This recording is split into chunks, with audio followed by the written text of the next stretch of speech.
Hello नमस्कार, मैं doctor Rajneesh Kumar आप सभी का एक बार फिर से हार्दिक स्वागत करता हूं।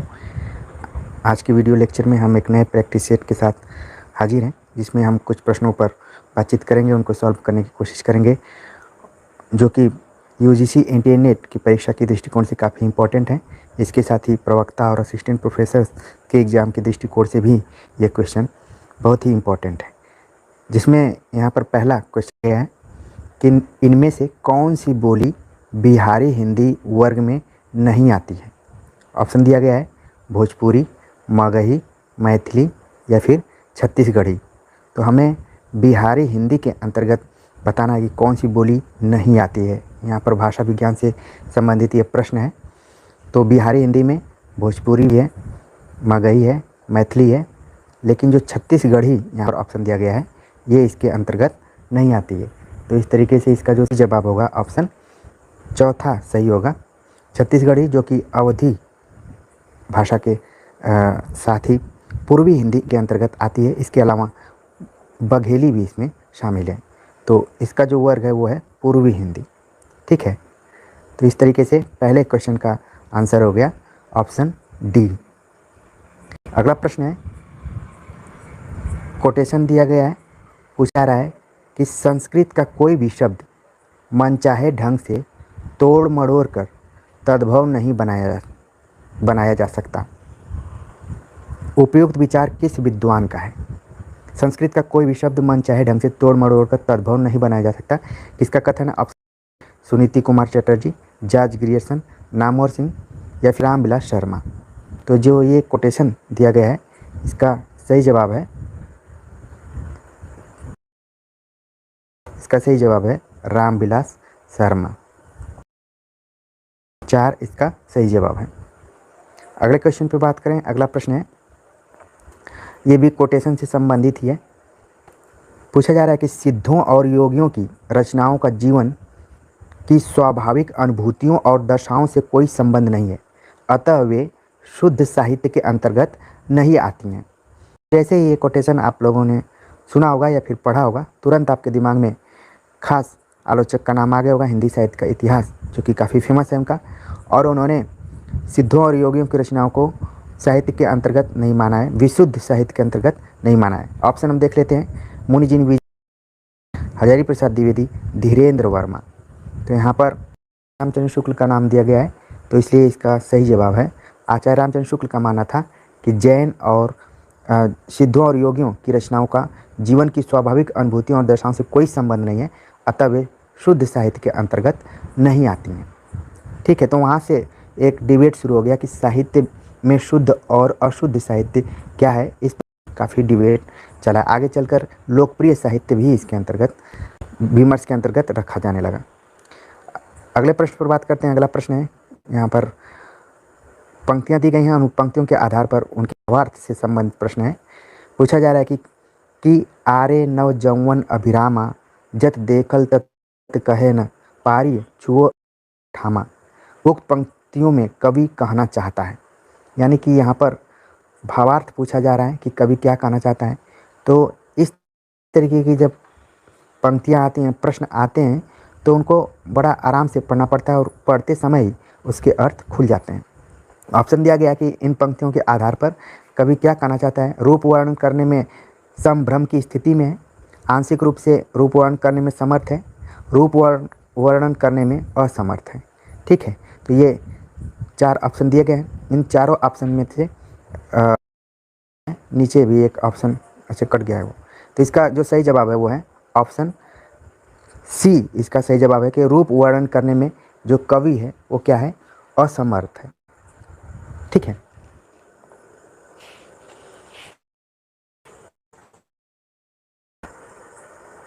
अगले प्रश्न पर बात करें। अगला प्रश्न है, ये भी पंक्तियां दी गई हैं और पूछा जा रहा है कि रस गगन गुफा में अजर झरे, अजपा सुमिरन जाप करे। उक्त पंक्तियों में गगन गुफा का अभिप्राय है।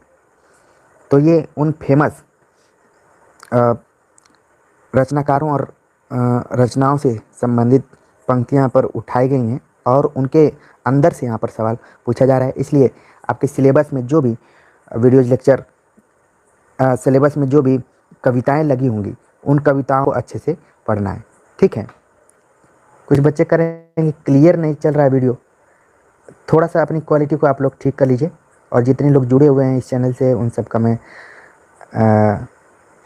आभार व्यक्त करता हूं और स्वागत करता हूं, ठीक है। तो मैं लगा जी, तो 4 ऑप्शन दिए गए हैं, लोक हितरक्षक, लोक निरपेक्ष, आत्मनिष्ठ या फिर जीवन सापेक्ष। तो इसका जो सही जवाब है कि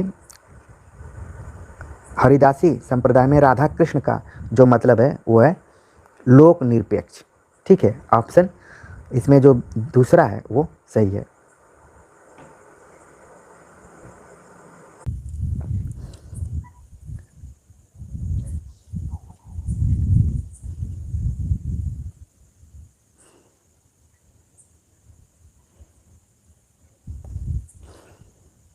यहाँ पर अगला जो प्रश्न दिया गया है, पूछा जा रहा है कि प्रेम शतक के रचनाकार हैं। ऑप्शन दिया गया है जगन्नाथ दास रत्नाकर, दुलारे लाल भार्गव, वियोगी हरि या फिर अंबिका दत्त व्यास, ठीक है। तो इसमें जो इसका सही जवाब है वो है ऑप्शन सी, वियोगी हरि।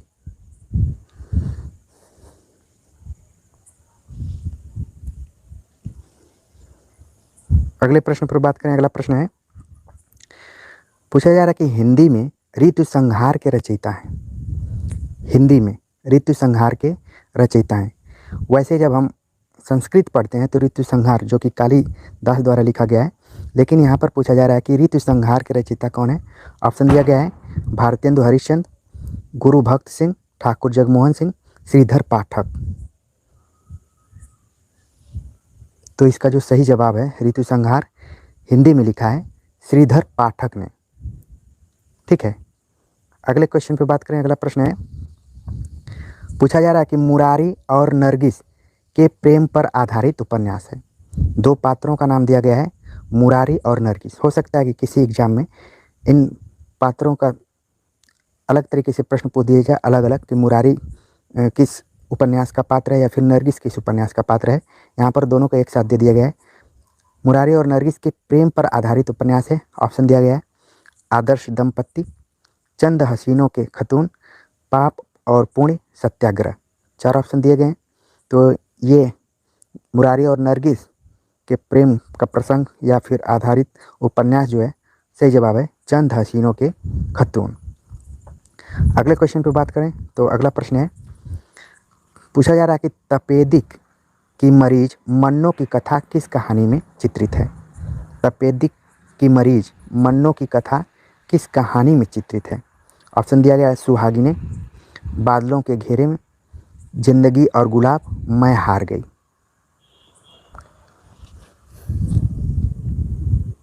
ठीक है, थोड़ा सा नेटवर्क प्रॉब्लम था, लेकिन हम कोशिश कर रहे हैं कि आज का ये प्रैक्टिस सेट कंप्लीट हो जाए। तो इसका जो सही जवाब है तपेदिक की मरीज मन्नो की कथा बादलों के घेरे में उल्लिखित की गई है, ठीक है। ऑप्शन दूसरा इसका सही जवाब है। अगले प्रश्न पर बात करें जो कि कोटेशन के रूप में पूछा जा रहा है कि अनुभूति के द्वंद्व से ही प्राणी के जीवन का आरंभ होता है। उच्च प्राणी मनुष्य भी केवल एक जोड़ी अनुभूति लेकर इस संसार में आता है। उक्त पंक्तियां किस निबंध से ली गई हैं। ऑप्शन दिया गया है श्रद्धा भक्ति, करुणा, भाव या मनोविकार या फिर उत्साह। तो जितने भी निबंध यहाँ पर दिए गए हैं सब आचार्य रामचंद्र शुक्ल के निबंध हैं, जबकि आपके पाठ्यक्रम में कविता क्या है निबंध लगा हुआ है, लेकिन यहाँ पर आप देख रहे हैं कि जो इसका सही जवाब है वो है ऑप्शन सी, भाव या मनोविकार नामक जो निबंध है चिंतामणि में, और पहले नंबर पर ही वो निबंध है, तो उसी से ये लिया गया है। तो इसका सही जवाब हो जाएगा ऑप्शन सी। इसलिए आप देख रहे हैं कि आचार्य रामचंद्र शुक्ल के निबंध, सभी निबंध इम्पॉर्टेंट हैं अगर परीक्षाओं में ज़्यादा अंक हासिल करना है तो। अगला प्रश्न है, यहाँ पर पूछा जा रहा है नारी का आकर्षण पुरुष को पुरुष बनाता है तो उसका आकर्षण उसे गौतम बुद्ध बना देता है। नारी का आकर्षण पुरुष को पुरुष बनाता है तो उसका अपकर्षण आकर्षण का विलोम देख रहे हैं कि अपकर्षण होगा। हो सकता है कि व्याकरण वाले एग्जाम में कभी ये भी सवाल आ सकता है कि आकर्षण का विलोम अपकर्षण। अपकर्षण क्या उसे बना देता है, गौतम बुद्ध बना देता है। यह संवाद किस नाटक से लिया गया है या फिर नाटक का है? ऑप्शन दिया गया है आषाढ़ का एक दिन, आधे अधूरे, लहरों के राजहंस, पैर तले की जमीन। तो पहले तो ये जितने भी ऑप्शन दिए गए हैं सब मोहन राकेश द्वारा लिखित नाटक हैं। इसका जो सही जवाब है, आप लोगों ने बिल्कुल इसका सही जवाब दे दिया है, लहरों के राजहंस से। ठीक है, अगले प्रश्न पर बात करें। अगला प्रश्न है, पूछा जा रहा है कि वट वृक्ष की छाया में किस लेखक किसकी स्मृति को सुरक्षित रखने के लिए लिखी गई है? वट वृक्ष की छाया में किस लेखक की स्मृति को सुरक्षित रखने के लिए लिखी गई है? ऑप्शन दिया गया है कमलेश्वर, अमृतलाल नागर, अमृत राय, हजारी प्रसाद द्विवेदी। तो वट वृक्ष की छाया, तो इसका जो सही जवाब है वो है अमृतलाल नागर। ठीक है, ऑप्शन बी इसका सही जवाब है। अगले क्वेश्चन पे बात करें। अगला प्रश्न है, पूछा जा रहा है कि राही मासूम राजा के द्वारा रचित उपन्यास नहीं है। राही मासूम राजा के द्वारा रचित उपन्यास नहीं है। ऑप्शन दिया गया है टोपी शुक्ला, दिल एक सादा कागज, समर शेष है, कटरा बी आरजू। तो इसका जो सही जवाब है कि कौन सा नहीं है, नहीं पे हमें ध्यान रखना है। तो जो ऑप्शन सी है इसका समर शेष है, ये राही मासूम राजा का नहीं है। बाकी जितने भी इसमें उपन्यास दिए गए हैं सब उपन्यास हैं उनके, और उनका जो सबसे फेमस उपन्यास है आधा गांव, उसका नाम इसमें नहीं दिया है, लेकिन हो सकता है कि कभी भी वो भी परीक्षा में आ जाए। अगले प्रश्न पे बात करें। अगला प्रश्न है जो कि कोटेशन के तौर पर ही है। पूछा जा रहा है कि भक्ति के आंदोलन की जो लहर दक्षिण से आई, उसी ने उत्तर भारत की परिस्थिति के अनुरूप हिंदू मुसलमान दोनों के लिए एक सामान्य भक्ति मार्ग की भी भावना कुछ लोगों में जगाई। ये कोटेशन किसके द्वारा, ये कथन किसका है, ये हमें बताना है। ऑप्शन दिया गया है रामचंद्र शुक्ल, नंदुलारे वाजपेयी, हजारी प्रसाद द्विवेदी या फिर विजय देवनारायण शाही। तो इसका जो सही जवाब है वो है आचार्य रामचंद्र शुक्ल का ये कोटेशन है। तो इस कोटेशन को आप लोग ध्यान में रखिए। जितने भी कोटेशन आ रहे हैं उनको अगर जान रहे हैं तो कोई बात नहीं, नहीं जान रहे हैं तो ज़रूर अपने नोटबुक पे नोट करते जाइए। अगला प्रश्न यहाँ पर पूछा जा रहा है कि निम्नलिखित में से कौन से पश्चिमी विचारक 20वीं सदी में मौजूद नहीं थे? ऑप्शन दिया गया है I A. Richards, Samuel Taylor Coleridge, Benedetto Croce या फिर सिगमंड फ्रायड। तो 20वीं शताब्दी में कौन मौजूद नहीं थे ये हमें यहाँ पर बताना है। तो इसका जो सही जवाब है, कौन मौजूद नहीं थे, इसका सही जवाब है कॉलरिज।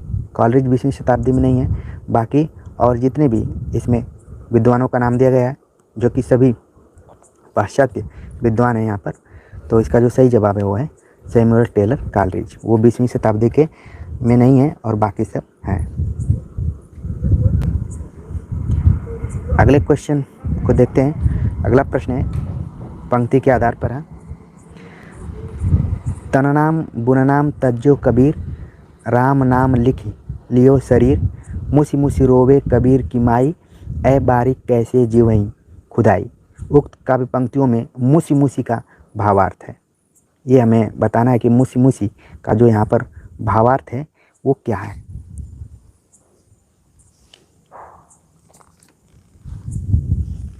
ठीक है, ऑप्शन दिया गया है मन ही मन रोना, सिसक सिसक कर रोना, दहाड़ मार कर रोना, किसी का गुण कथन करते हुए रोना, और नीचे कूट दिया गया है। अब ये थोड़ा सा प्रश्न लंबा है और स्क्रीन पे इसको नीचे जाकर देखना पड़ेगा कि कौन सा इसमें सही है।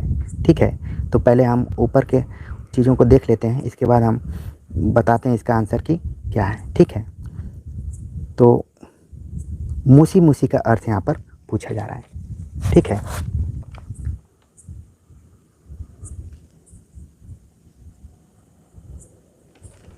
तो इसका जो यहाँ पर अर्थ है, इसका जो उत्तर है उसको हम देख ले रहे हैं यहाँ पर। तो इसमें उत्तर है कि पहला और दूसरा, मन ही मन रोना या फिर सिसक सिसक कर रोना। ठीक है, तो इसका सही जवाब है पहला और दूसरा। हाँ, बहुत सारे बच्चों ने इसका सही जवाब दिया भी है, तो ठीक है। अगले क्वेश्चन पे बात करते हैं। अगला प्रश्न है, ये 2018 का मैंने यूजीसी नेट का पेपर लिया हुआ है। ऑप्शन है यंद्री का लड़बड़ा, जिम्भा का फुहड़ा, काक्ष का जति, मुख का सती, सो सतपुरुष उत्तमो कथि। गोरखनाथ की दृष्टि में सच्चा साधक वही है जो संयमी हो, इंद्रिय दमन करने वाला हो, कूट भाषा बोलने वाला हो, महासुखवादी हो। तो पहले तो आपको ध्यान में रखना ये है कि ये जो पंक्तियाँ दी गई हैं वो गोरखनाथ द्वारा लिखी गई हैं। ठीक है, इस बार इसका भावार्थ पूछा जा रहा है। हो सकता है कि आगे इसका हमें पूछ दे कि किस कवि की पंक्ति है। तो गोरखनाथ ने सच्चा साधक किसको माना है? नीचे जो ऑप्शन दिए गए थे उन ऑप्शंस के आधार पर है कि संयमी हो, इंद्रिय दमन करने वाला हो, कूट भाषा बोलने वाला हो, या फिर महासुखवादी हो। ठीक है, नीचे जो ऑप्शन दिया गया है कि 1 2 कौन कौन से सही हैं उन पे हम देख लेते हैं। क्वेश्चन नंबर ये 72 था, तो इसका जो सही जवाब है क्वेश्चन नंबर 72 का वो है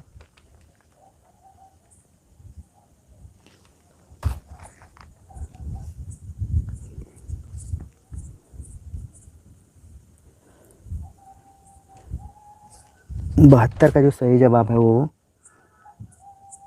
डी आंसर इसका सही है। मतलब कि चौथा जो आंसर है, इसको नोट आप लोग समझ लीजिएगा, पहला और दूसरा। कई बच्चों ने इसका सही जवाब दिया भी है, पहला और दूसरा।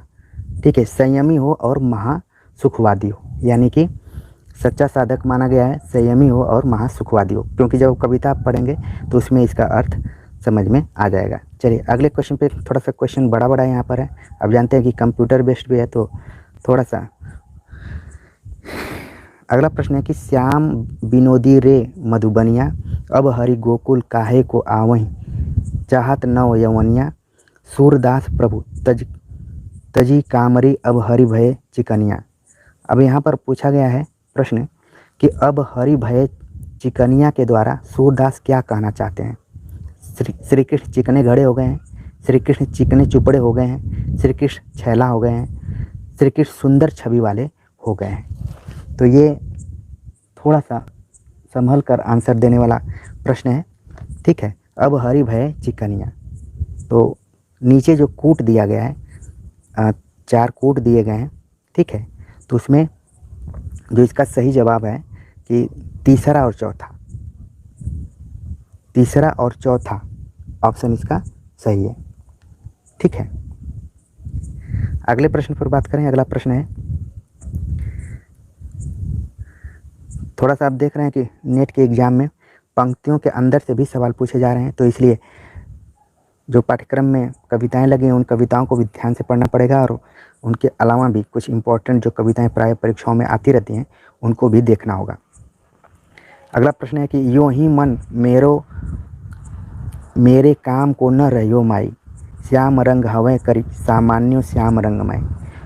उक्त काव्य पंक्तियों में कोई गोपी या भक्त कहना चाहते हैं, क्या कहना चाहते हैं कि श्री कृष्ण के रंग में रंग कर मेरा रंग काला हो गया है, मेरा रंग पहले से काला है इसलिए श्री कृष्ण के रंग में मिल सका है, श्री कृष्ण के रंग में रंग कर मेरा मन उन्हीं के जैसा हो गया है, मेरा मन श्री कृष्ण के वश में हो गया है। ठीक है, तो इसमें भी कूट दिया गया है, उस कूट के आधार पर हमें बताना है। ठीक है, तो पहला और दूसरा सही है कि तीसरा और चौथा सही है, कि पहला और दूसरा सही है, पहला और चौथा। तो इसका जो सही जवाब है यहाँ पर कि तीसरा और चौथा जो ऑप्शन है वो इसमें सही है। ठीक है, तीसरा और चौथा ऑप्शन, मतलब कि गोपी या भक्त क्या कहना चाहते हैं कि श्री कृष्ण के रंग में रंग कर मेरा मन उन्हीं जैसा हो गया है और मेरा मन श्री कृष्ण के वश में हो गया है। ठीक है, तो इसका सही जवाब हो गया तीसरा और चौथा। अगले प्रश्न को देखते हैं कि रीतिकालीन आचार्यों की 3 श्रेणियां हैं। जब आप रीतिकाल पढ़ेंगे तो उस समय रीतिकाल के कवियों की 3 श्रेणियां बताई गई हैं। कौन कौन से? उद्भावक आचार्य, व्याख्याता आचार्य, उद्गाता आचार्य, कवि शिक्षक। ठीक है। वैसे जब हम पढ़ते हैं तो रीतिबद्ध, रीति सिद्ध और रीति मुक्त कवियों के बारे में पढ़ते हैं, लेकिन उन्हीं के अंदर से ये सवाल पूछ लिया गया है कि क्या है। नीचे कूट दिया गया है, कूट को हम देख लेते हैं। ठीक है, अलग अलग ढंग का कूट दिया हुआ है कि पहला, दूसरा और तीसरा, पहला, तीसरा, चौथा, पहला, दूसरा, चौथा, या फिर पहला, तीसरा और चौथा। तो जब रीतिकाल हम पढ़ते हैं तो मुख्य रूप से उद्भावक आचार्य, व्याख्याता आचार्य और कवि शिक्षक 3 तरीके के आचार्य माने जाते हैं। यानी कि पहला, दूसरा और चौथा जो कूट होगा वो सही होगा। यानी कि जो सी ऑप्शन है इसमें सही है। चलिए अगले प्रश्न को देखते हैं। अगला प्रश्न है रास पंचाध्यायी से संबंधित यहाँ पर प्रश्न पूछा जा रहा है। रास पंचाध्यायी की प्रमुख विशेषताएं हैं। यह रोला छंद में लिखी गई है। इसमें कृष्ण की लीला का विस्तार के साथ वर्णन किया गया है। इसमें अनुप्रासदिक युक्त साहित्यिक भाषा का प्रयोग किया गया है। इसमें दुरारूढ़ कल्पना दिखाई पड़ती है। तो अब नॉर्मली पहले पूछ लिया जाता था कि रास पंचाध्यायी किसकी रचना है, ये सब पूछ लिया जाता था। लेकिन अब क्या है कि धीरे धीरे क्वेश्चंस का पैटर्न हम देख रहे हैं कि चेंज हो रहा है और उसके हिसाब से पूछा जा रहा है। यानी कि रचना के अंदर से ये सवाल पूछा जा रहा है। ठीक है, तो इसमें जो कूट दिए गए हैं कि पहला, दूसरा और तीसरा, पहला, दूसरा और तीसरा जो ऑप्शन है वो सही है कि ये रोला छंद में है।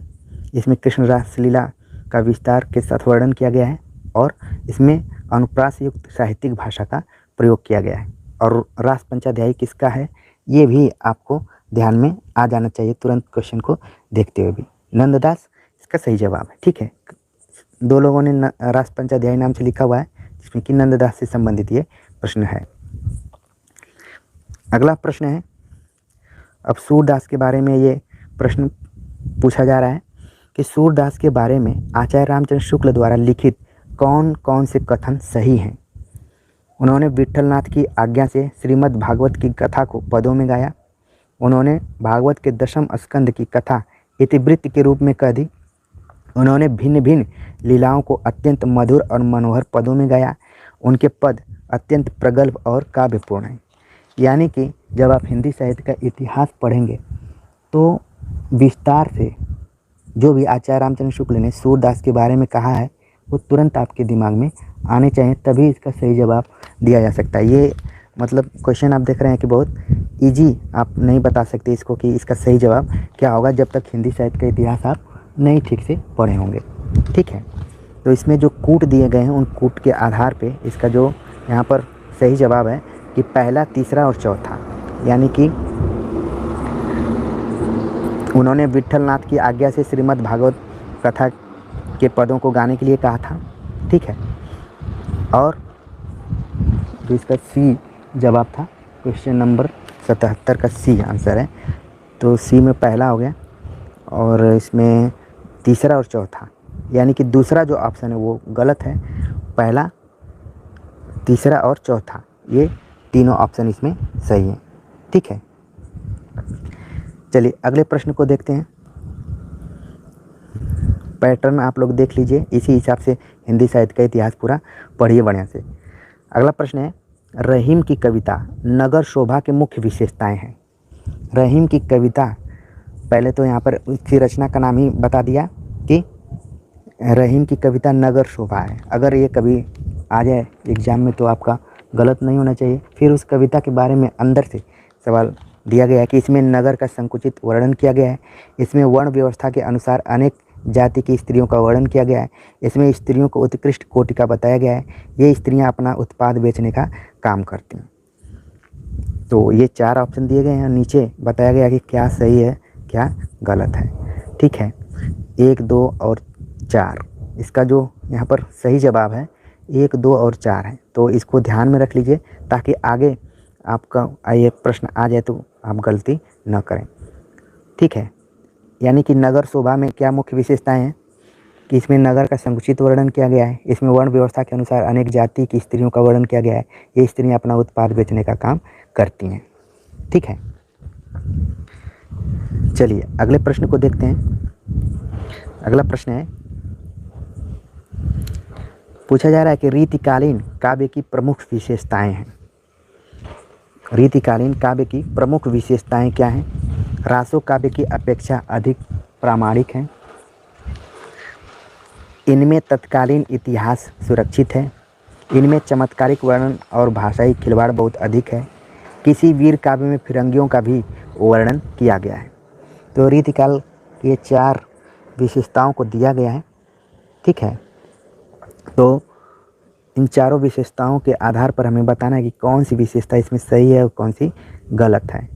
तो यहाँ पर पहला, दूसरा और चौथा जो ऑप्शन है वो प्रमुख विशेषताओं के अंतर्गत है। पहला, दूसरा और चौथा।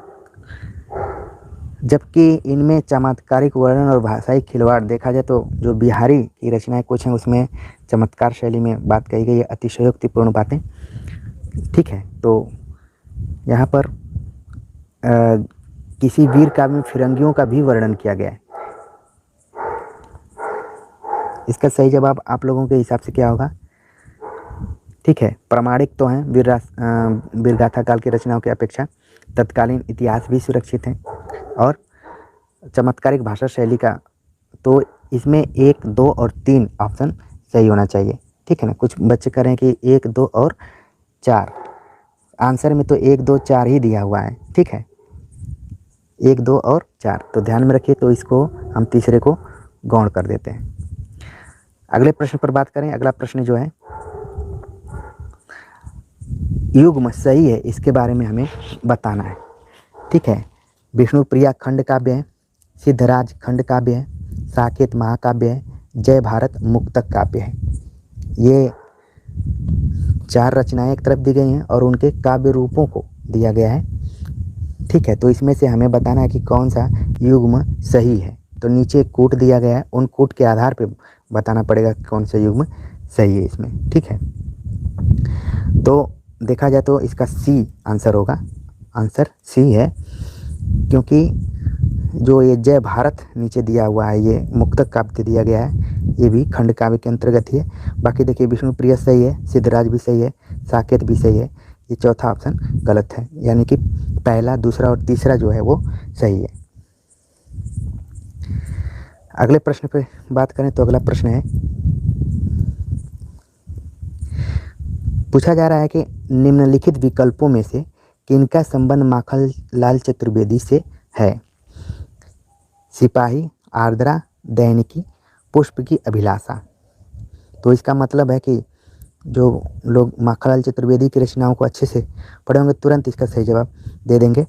ठीक है, नीचे कूट देख लेते हैं आप अपने दिमाग में। सिपाही, आर्द्रा, दैनिकी, पुष्प की अभिलाषा, ध्यान में रखिए नीचे कूट दिया गया है कि 1 और 3, 1 और 4, 1 और 2 और 4, 3 और 4।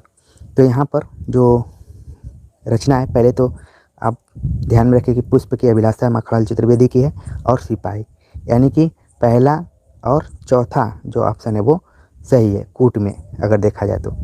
ठीक है, चलिए अगले प्रश्न को देखते हैं। अब यूजीसी नेट में भी इस तरीके से प्रश्न ज़्यादातर पूछे जा रहे हैं, तो एक आइडिया आप लोगों को लग रहा होगा कि कैसे पढ़ाई करना है। ठीक है, अगला प्रश्न है, सुमित्रा नंदन पंत की निम्नलिखित कृतियों में से किन पर अरविंद दर्शन का प्रभाव पड़ा है? जब भी आप सुमित्रा नंदन पंत को पढ़ेंगे या फिर छायावादी कवियों को पढ़ेंगे तो कोई ना कोई किसी न किसी दर्शन से प्रभावित है, चाहे वो जयशंकर प्रसाद हो, निराला हो, महादेवी वर्मा हो या फिर पंत हो। पंत अरविंद दर्शन से प्रभावित है, महादेवी वर्मा बौद्ध दर्शन से है और निराला प्रगतिवादी दर्शन से माने जाते हैं। मार्क्स का थोड़ा थोड़ा ऊपर प्रभाव है ऐसा माना जाता है, और फिर जयशंकर प्रसाद का शैव। ठीक है, तो यहाँ पर दर्शन किस पे प्रभाव पड़ा था? तो सही जवाब है सवर्ण और रजत शिखर। बहुत कम आप सुनते होंगे सवर्ण किसकी रचना है, बाकी गुंजन ग्राम्या तो अच्छे से आप जानते होंगे, रजत शिखर भी आता रहता है एग्जाम में, लेकिन सवर्ण भी उन्हीं का है। तो इस तरीके से दूसरा और तीसरा जो ऑप्शन यहाँ पर दिया गया है उस पर सुमित्रा नंदन पंत की रचनाओं पर अरविंद दर्शन का प्रभाव दिखाई पड़ता है। और कई बार एग्जाम में पूछ लिया जाता है कि अरविंद दर्शन से कौन प्रभावित रहा है। ठीक है, तो सुमित्रा नंदन पंत हो गए, जिनको कि प्रकृति का सुकुमार कवि कहा जाता है। यहाँ पर प्रश्न पूछा जा रहा है कि विदेशी पृष्ठभूमि पर आधारित हिंदी उपन्यास है। यानी कि जब भी आप हिंदी उपन्यासों को पढ़िए तो इस तरीके से आपको देखना पड़ेगा, प्रवृत्तिगत अध्ययन करना पड़ेगा कि कौन उपन्यास किस प्रवृत्ति पर लिखा गया है, तब अब ज़्यादा से ज़्यादा आप क्वेश्चन सही कर पाएंगे। विदेशी पृष्ठभूमि पर कौन सा उपन्यास लिखा गया? ऑप्शन दिया गया वे दिन, रुकोगी नहीं राधिका, 7 नदियाँ एक समुंदर, उस शहर तक। ठीक है, तो आप जानते हैं वे दिन विदेशी पर है, रुकोगी नहीं राधिका ये भी है, और 7 नदियाँ एक समुंदर ये भी है। तो इस तरीके से पहला, दूसरा और तीसरा जो ऑप्शन है हिंदी उपन्यास हैं वो सब विदेशी पृष्ठभूमि पर आधारित हैं। और इन उपन्यासों के रचनाकारों का भी नाम आपके दिमाग में तुरंत आना चाहिए। हो सकता है कभी नामों को पूछ दिया जाए कि कौन कौन से ऐसे उपन्यासकार हैं जो कि विदेशी पृष्ठभूमि पर लिखे हैं। ठीक है ना, तो निर्मल वर्मा हो गया, उषा प्रेमदा और नासिरा। अगला प्रश्न है, बल्कि चंद्रकांता है उसके।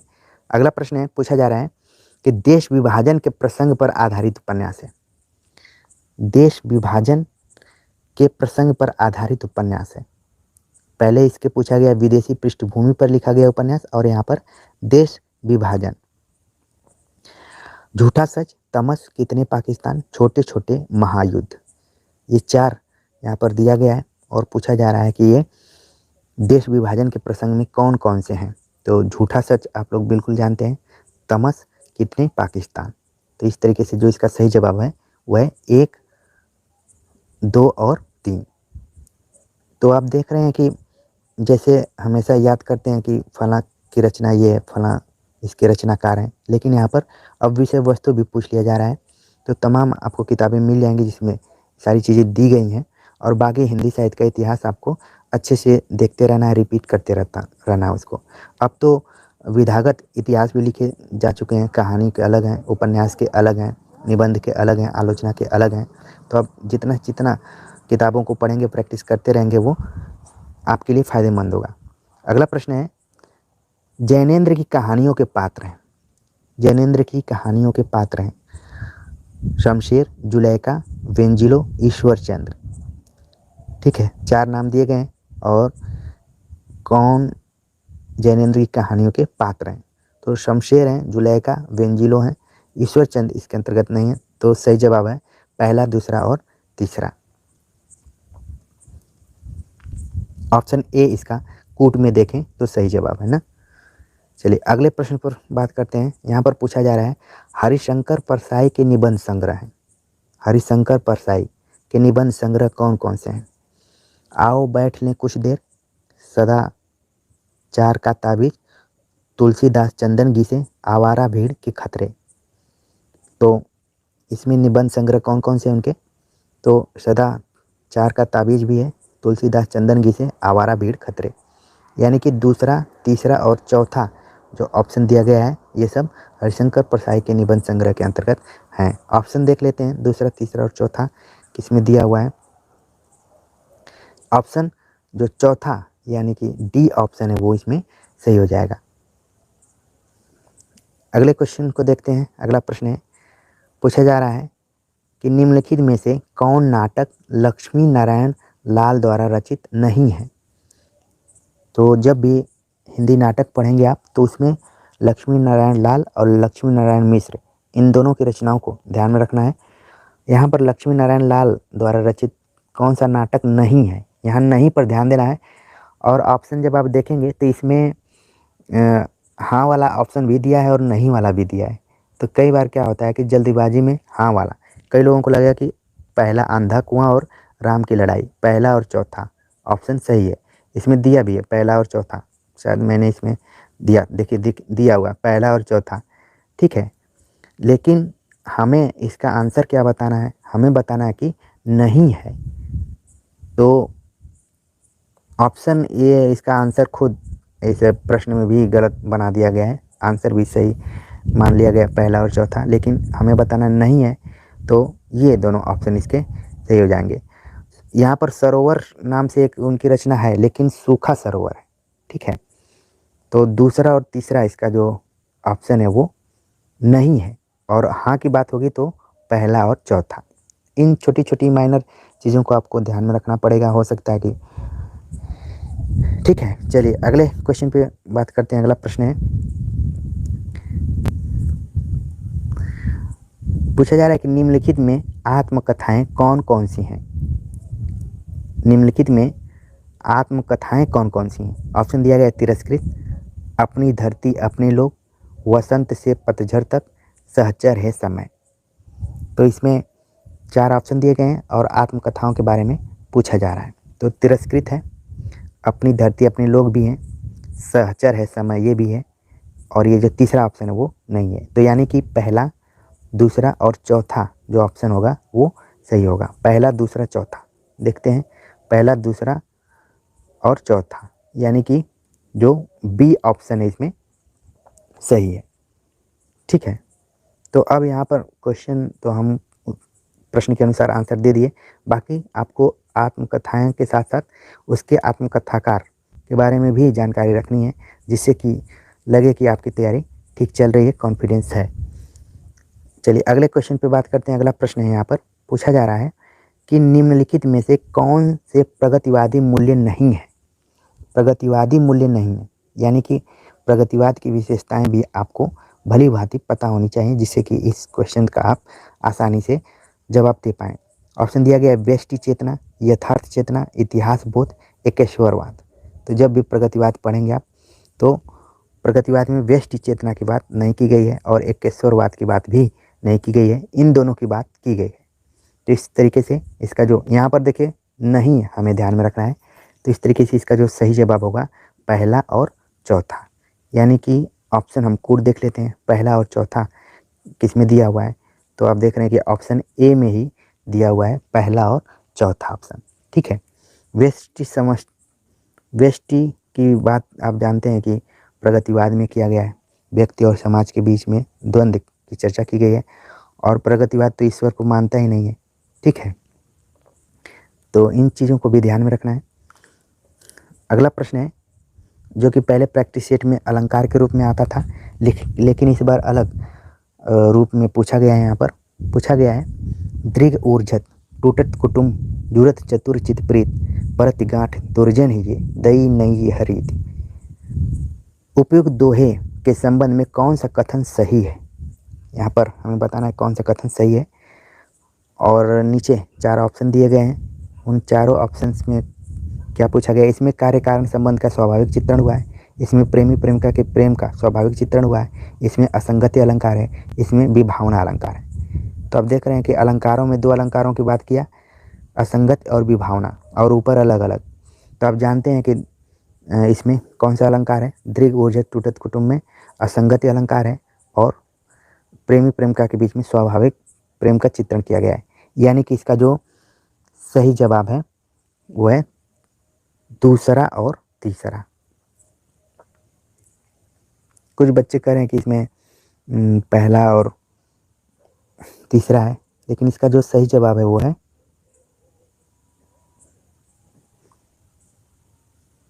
प्रेमी प्रेमिका के प्रेम का स्वाभाविक चित्रण हुआ है और असंगति अलंकार है, ठीक है। क्वेश्चन नंबर 90 का जो सही जवाब है वो है डी। 1 मिनट देखते हैं।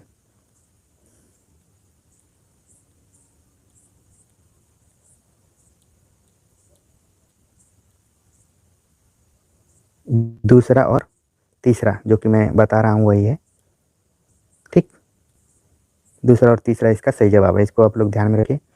अगला प्रश्न है, कालक्रम की दृष्टि से निम्नलिखित रचनाकारों का सही अनुक्रम है, जो कि आप लोग काफ़ी इसको प्रैक्टिस कर चुके होंगे। 4 ऑप्शन दिए गए हैं, सरापा, पुष्पदंत, अदमार, हेमचंद। इन्हीं चारों को अलग अलग विकल्प में दिया हुआ है, तो इसमें जो सही क्रम है वो हमें बताना है। तो ऑप्शन ए इसका है कि पहले सरप्पा है, फिर पुष्पदंत है, फिर अब्दुल रहमान है, फिर हेमचंद है। ठीक, तो इसमें कोई डाउट ही नहीं है। चलते हैं अगले क्वेश्चन पे। अगला प्रश्न है, पूछा जा रहा है कालक्रम के अनुसार आचार्यों का सही अनुक्रम है।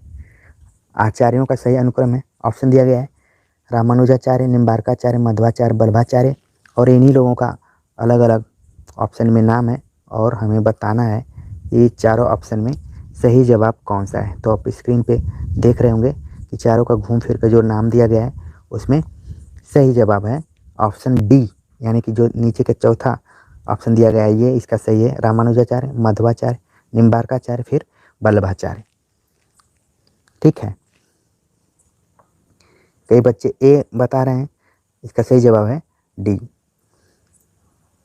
अगला प्रश्न है, पूछा जा रहा है कि कालक्रम की दृष्टि से निम्नलिखित ग्रंथों का सही अनुक्रम है। तो लगातार मैं देख रहा हूँ कि नेट के पाठ्यक्रम में सवाल पूछे जा रहे हैं, तो 4-5 सवाल एक ही पैटर्न पे हैं, फिर 5 सवाल के बाद एक पैटर्न आ रहा है, तो लगातार पैटर्नों को रिपीट भी किया जा रहा है। और यहाँ पर पूछा जा रहा है कि कौन सा अनुक्रम है ग्रंथों का सही है।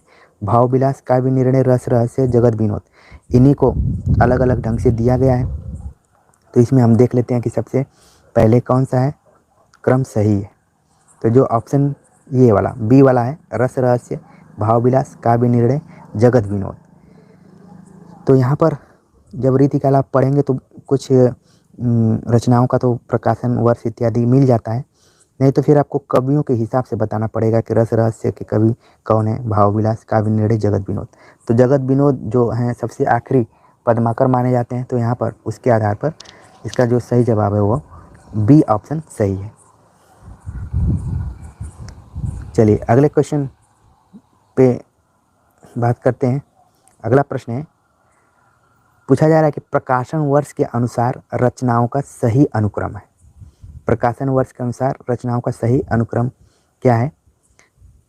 इस तरीके के क्वेश्चंस के लिए हमने एक वीडियो लेक्चर बनाया है जिसमें रचनाओं के क्रम को ध्यान में रखते हुए एक लंबी सी वीडियो बनाई गई है। जब भी समय मिले तो जरूर उसको देखिए।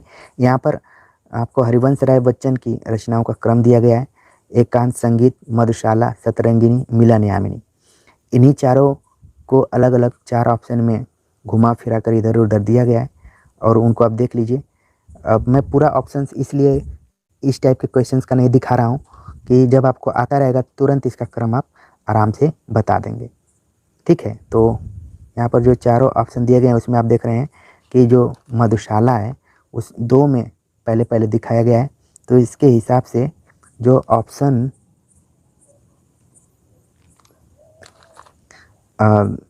ऑप्शन बी और सी इन दोनों में कड़ा मुकाबला है और इसमें से हमें देखना है कि इसका सही जवाब कौन सा है। ठीक है, तो मैं इसको क्लियर कर देता हूँ इसका सही जवाब कौन सा है। बाकी बहुत सारे बच्चों ने इसका सही जवाब देने का प्रयास किया है। इसका सही जवाब है ऑप्शन सी वाला जो है वो सही है कि मधुबाला है, फिर एकांत संगीत है, सतरंगिणी, फिर मिलन यामिनी। ठीक है, क्वेश्चन नंबर 54 का सी। आप लोग ज़्यादातर बच्चे बी बता रहे हैं। यहाँ पर 94 नंबर का जो सही जवाब है वो है ऑप्शन सी, मधुशाला, एकांत संगीत, सतरंगिणी, फिर मिलन यामिनी। अगले क्वेश्चन पे बात करते हैं। अगला प्रश्न पूछा जा रहा है कि जन्म काल के अनुसार निम्नलिखित रचनाकारों का सही अनुक्रम है। तो सही अनुक्रम हमें बताना है। ऑप्शन दिया गया है श्रीधर पाठक, अयोध्या सिंह उपाध्याय हरिऔध, जयशंकर प्रसाद, सुमित्रा नंदन पंत। तो 4 रचनाकार हैं, उनके जन्म काल के अनुसार हमें सही क्रम बताना है। तो आप चारों ऑप्शन को देख लीजिए। यहाँ पर चारों ऑप्शन आपको दिखाई पड़ रहे होंगे। तो 2-2 आपको विकल्प में श्रीधर पाठक पहले दिख रहे हैं, फिर इसके बाद हैं। तो अब आपको यहाँ पर जन्म तिथि पूरी क्लियर होनी चाहिए जिससे कि पता चल पाए। ठीक है, तो इसका जो सही जवाब है यहाँ पर कि पहले श्रीधर पाठक हैं, फिर अयोध्या सिंह उपाध्याय हरिऔध हैं, फिर जयशंकर प्रसाद, फिर सुमित्रा नंदन पंत। ए ऑप्शन इसका सही है। देखिए कुछ बच्चे कह रहे हैं कि अयोध्या सिंह उपाध्याय हरिऔध, श्रीधर पाठक, जयशंकर प्रसाद, सुमित्रा नंदन पंत, इसको बता रहे हैं, लेकिन वो गलत है। श्रीधर पाठक पहले उनका जन्म हुआ है, अयोध्या सिंह उपाध्याय हरिऔध से। कुछ बच्चे कह रहे हैं कि आज गलती बहुत हो रही है। ऐसी कोई बात नहीं है, क्योंकि हर दिन पेपर का लेवल अलग अलग ढंग का होता है। और ये मैंने क्वेश्चन पेपर यूजीसी में आए हुए क्वेश्चन पेपर को लिया हुआ है, तो थोड़ा सा यहाँ पर आप सभी को एक आइडिया लेने के लिए घबराने की ज़रूरत नहीं है। अगला प्रश्न है, प्रकाशन वर्ष के अनुसार निम्नलिखित रचनाओं का सही अनुक्रम है। प्रकाशन वर्ष के अनुसार सही अनुक्रम हमें बताना है। और रचनाओं का जो नाम दिया गया है कि अनामिका, झरना, पल्लव, निहार। तो यही चारों रचनाएं अलग अलग ऑप्शन में अलग अलग ढंग से आई हुई हैं। जैसा कि आप जानते हैं, जब क्रम वाला पूछता है तो ऐसे ही रहता है। बस आपको रचनाओं को देखने के बाद तुरंत आपके दिमाग में ये बात आ जानी चाहिए कि इसका फला आंसर ही होगा। बस रंगते समय एक बार दोबारा उसको आप चेक कर लीजिए, क्योंकि जब आप बैंक में जाते होंगे पैसा निकालने के लिए, अगर कभी कैश निकालने के लिए आप गए होंगे, तो जो कैशियर होता है वो 1 से 2 बार 3 बार उसको चेक करता है क्या कि 2000 रुपये ही तो हैं। मतलब अगर मान लीजिए आप 2000 रुपये निकाल रहे हैं और 100-100 के नोट हैं, तो वो 2 बार उसको गिनेगा। तो वैसे ही अगर आपको आंसर आ रहा है तो एक बार ज़रूर झटके से अपने दिमाग में लाइए कि इसका आंसर ये हो सकता है, लेकिन दोबारा भी चेक करिए जब आप क्लिक करने जा रहे हो या फिर उसको रंगने जा रहे हो। तो इसमें इसका जो सही ऑप्शन क्या होगा, यहाँ पर है ऑप्शन सी। इसका सही जवाब है कि पहले झरना है, फिर अनामिका है, फिर पल्लव है। तो इनका होना चाहिए कि 1916, 1920, 1928, 1930, इस टाइप से आपके दिमाग में आना चाहिए। ठीक है। अब झरना पल्लव को लेकर बच्चे कंफ्यूज हैं, और कंफ्यूज क्यों ना हो, क्योंकि आप देखेंगे कई जगह अनामिका का दूसरा संस्करण बाद में आया हुआ है। ठीक है ना, लेकिन यहाँ पर ध्यान में क्या रखना है कि जो पहला संस्करण है उसी से इसका ईयर माना जाएगा। ठीक है ना, तो इसलिए इसका जो सही जवाब है यहाँ तक ऊपर में था, इसका जो सही जवाब है वो है अनामिका पल्लव, झरना, अनामिका, पल्लव, निहार। ऑप्शन ये वाला सही है, क्योंकि अनामिका निराला की रचना है तो एक 2 बार इसका संस्करण आया हुआ है। ठीक है ना। चलिए अगले क्वेश्चन पे बात करते हैं। अगला प्रश्न है, प्रकाशन वर्ष के अनुसार जयशंकर प्रसाद की रचनाओं का सही अनुक्रम है।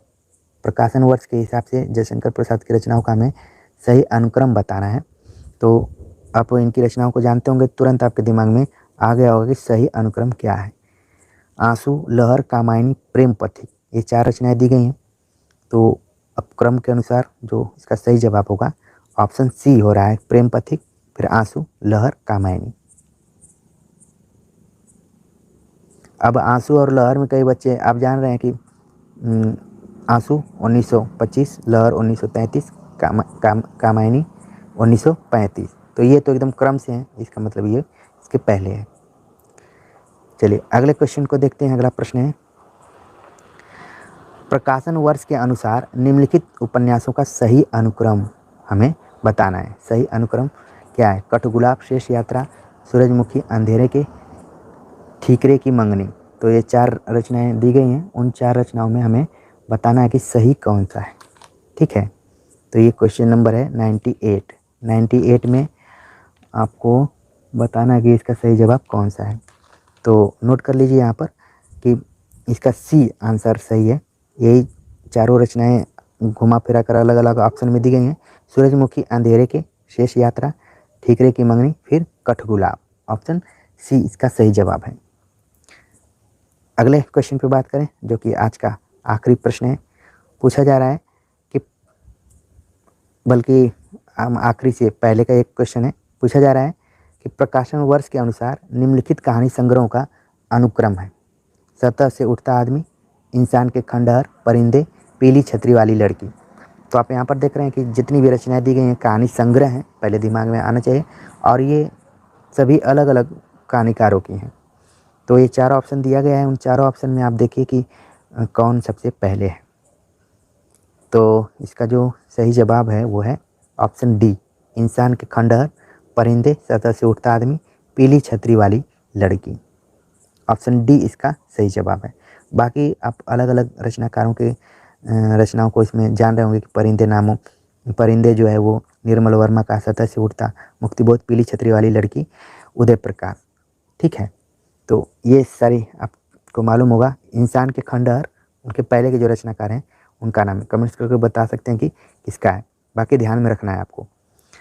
अगला प्रश्न है, पूछा जा रहा है प्रकाशन वर्ष के अनुसार विद्या निवास मिश्र के निबंध संग्रहों का सही अनुक्रम है। तो जब भी निबंध की बात आएगी और विद्या निवास मिश्र से संबंधित प्रश्न ना आए तो फिर वो कंप्लीट ही नहीं माना जाएगा।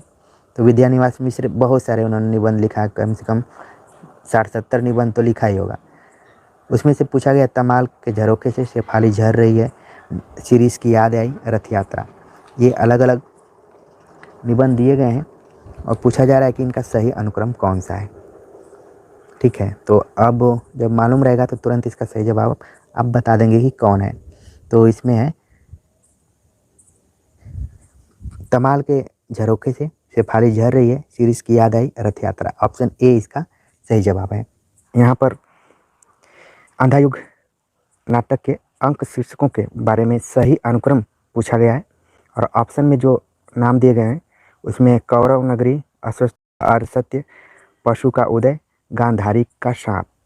तो ये 4 नाम दिए गए हैं और इनको ही सही क्रम के अनुसार हमें बताना है। आमतौर पर आप देखेंगे अंधा युग जो कि 5 अंकों में बटा हुआ है और हर अंक के बीच में बल्कि कुछ अंकों के बीच जा रहा है कि काल की दृष्टि से साहित्य सिद्धांतों का सही अनुक्रम है।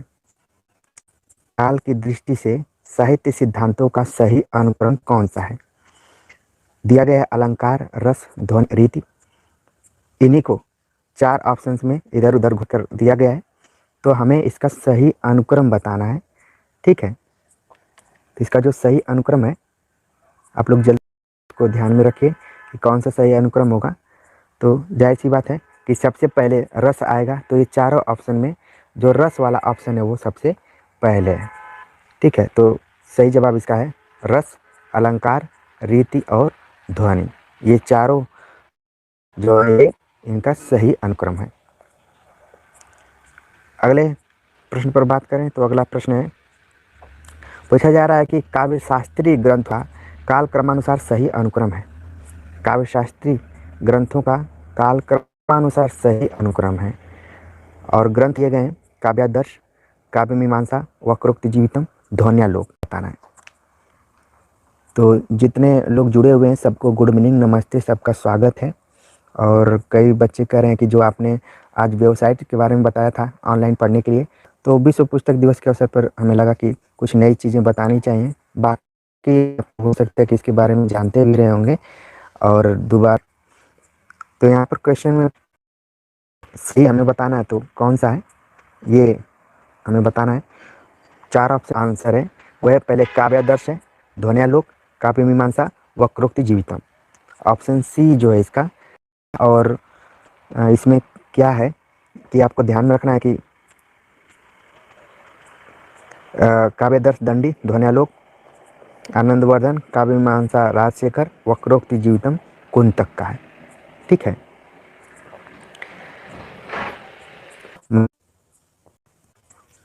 Samuel Taylor Coleridge, Matthew Arnold, Oscar Wilde, I A Richards. ये ऑप्शन अर्नाल्ड, ऑस्कर वाइल्ड और आई ए। चलिए प्रश्न पर बात करें। अगला प्रश्न है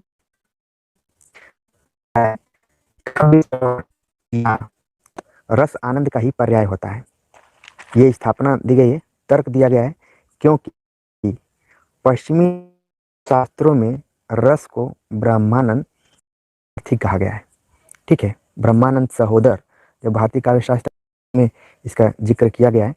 और यहाँ पर पूछा जा रहा है कि काव्य या नाट्य दर्शन, क्योंकि कविता को हम सुनते हैं और नाटक को देखते हैं, इससे जो हम अनुभूत करते हैं आविर्भूत रस ही आनंद का पर्याय है। ये तो हो गई स्थापना। अब तर्क इसका कारण दिया जा रहा है क्योंकि पश्चिमी शास्त्रों में रस को ब्रह्मानंद का समानार्थी कहा गया है। तो तर्क क्या है यहाँ पर? गलत है, पश्चिमी में नहीं कहा गया है बल्कि भारतीय में कहा गया है।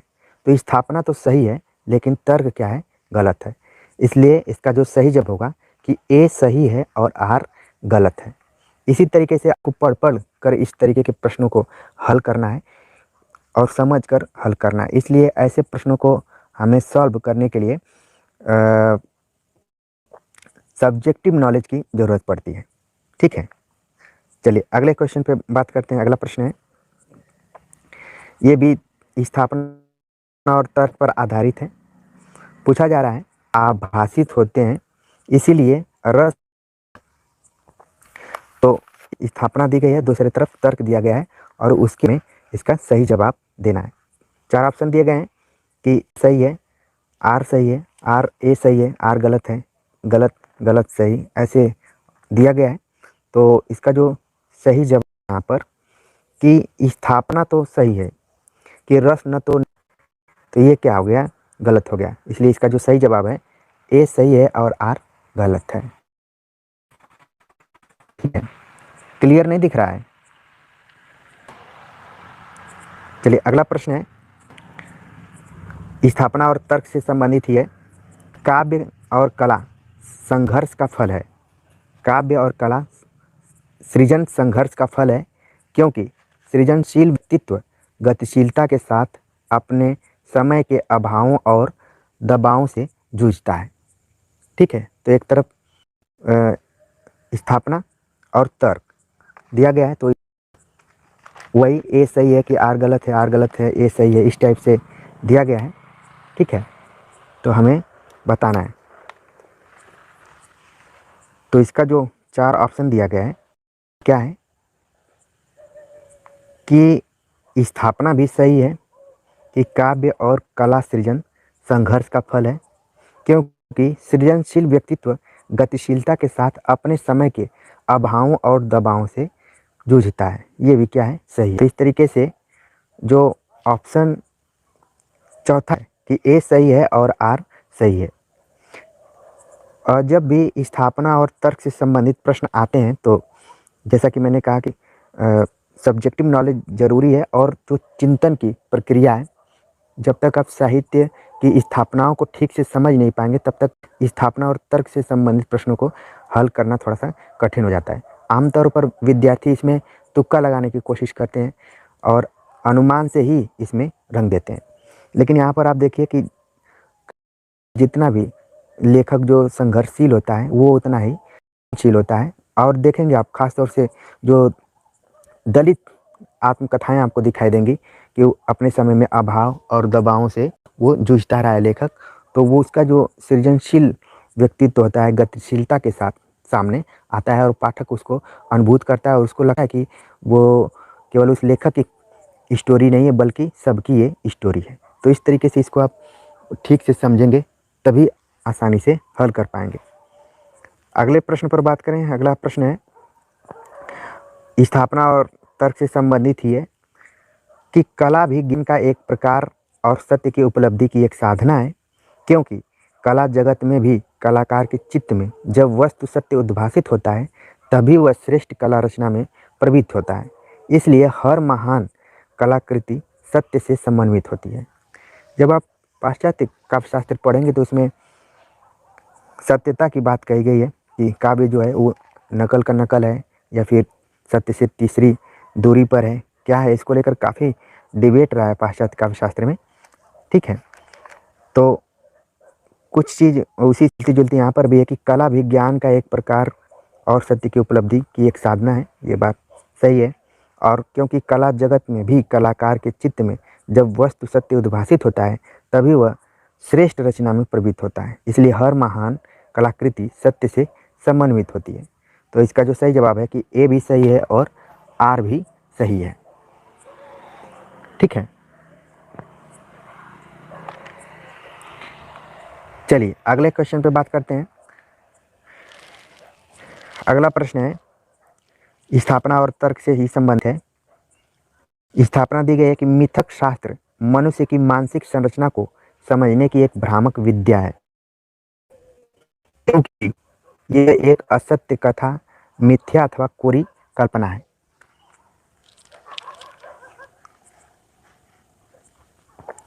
स्थापना दी गई कि मिथक मनुष्य की मानसिक संरचना को समझने की एक भ्रामक विद्या है, क्योंकि एक असत्य कथा, मिथ्या अथवा कोरी कल्पना। अब हमें इसमें बताना है कि कौन सही है और कौन सा गलत है। तो दोनों चीज़ें जो हैं यहाँ पर क्या है कि स्थापना भी गलत दी गई है, और फिर जो तर्क दिया गया है गलत है कि मिथक मनुष्य की मानसिक संरचना समझने की एक भ्रामक विद्या है। गलत है, क्योंकि यह एक असत्य कथा और मिथ्या अथवा कोरी कल्पना पर आधारित है। आमतौर पर जब मिथक की चर्चा की जाती है तो जितने भी हमारे धर्म में कुछ कुछ स्टोरीज आपको देखने को मिलती होंगी, वो सब उसी के अंतर्गत आती हैं। और उसमें यहाँ पर एक असत्य कथा है, कोरी कल्पना है, ये जो तर्क दिया जा रहा है उतना सटीक नहीं है। तो इसलिए इसका जो सही आंसर होगा वो क्या है कि दोनों ही क्या है, गलत है। अगला प्रश्न है, स्थापना तर्क पर आधारित थी कि संचारी भावों के उदय होने से रसावस्था को स्थायित्व प्राप्त होता है। तर्क दिया जा रहा है क्योंकि विभाव, अनुभाव तथा संचारी भाव स्थायी भावों के सहायक और वर्धक होते हैं। ठीक है, स्थापना दी गई कि संचारी भावों के उदय होने से रस अवस्था को स्थायित्व प्राप्त होता है। और तर्क दिया जा रहा है क्योंकि विभाव, अनुभाव तथा संचारी भाव स्थायी भाव के सहायक और वर्धक होते हैं। तो इसमें कौन सही है और कौन सा गलत है? जब आप रस पढ़ेंगे तो इसमें स्थायी भाव, सात्विक भाव और संचारी भाव, ये तीन मुख्य के भावों की चर्चा की जाती है। तो पहला जो दिया गया है क्या है, स्थापना गलत है। और कहा जा रहा है कि विभाव, अनुभाव भाव के सहायक और वर्धक होते हैं, ये तो बात सही है। तो इसलिए इसका जो सही जवाब होगा कि ये ए गलत है और आर सही है, यानी कि ऑप्शन पहला जो है वो सही है। ठीक है, क्लियर नहीं दिख रहा है।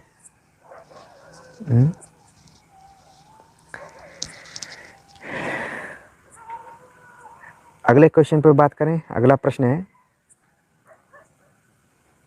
स्थापना और तर्क पर ही आधारित है कि छायावाद रीति काव्य की भांति शुद्ध मानसल प्रेम का काव्य है। तर्क दिया जा रहा है क्योंकि छायावादी कविता में व्यक्तिनिष्ठ वासना की अभिव्यक्ति हुई है।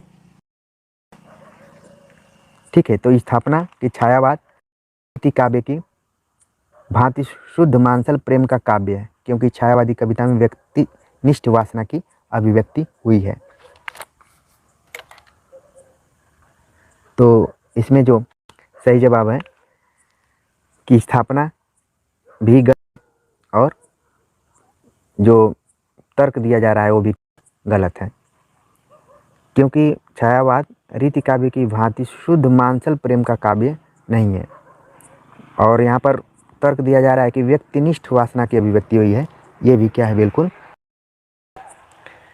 ठीक। तो इस तरीके से इसका जो सही जवाब है ऑप्शन दूसरा है सही। अगला प्रश्न है, स्थापना और तर्क से आधारित ही जब नेट का एग्जाम देने जाएंगे आप तो बहुत सारे ऐसे प्रश्न हैं जो कि स्थापना और तर्क से संबंधित 8-10 क्वेश्चन लगातार पूछे जाते हैं। स्थापना दी गई है कि बिंब विधान और चित्रात्मकता काव्य में महत्वपूर्ण उपादान है। इनसे कविता में सौंदर्य की वृद्धि होती है, किंतु ये साध्य नहीं है। तर्क दिया जा रहा है क्योंकि कला की शक्ति का मूल स्रोत मिट्टी और जीवन है। कोरे बिंबों का खेल कोरी आतिशबाजी का काम है।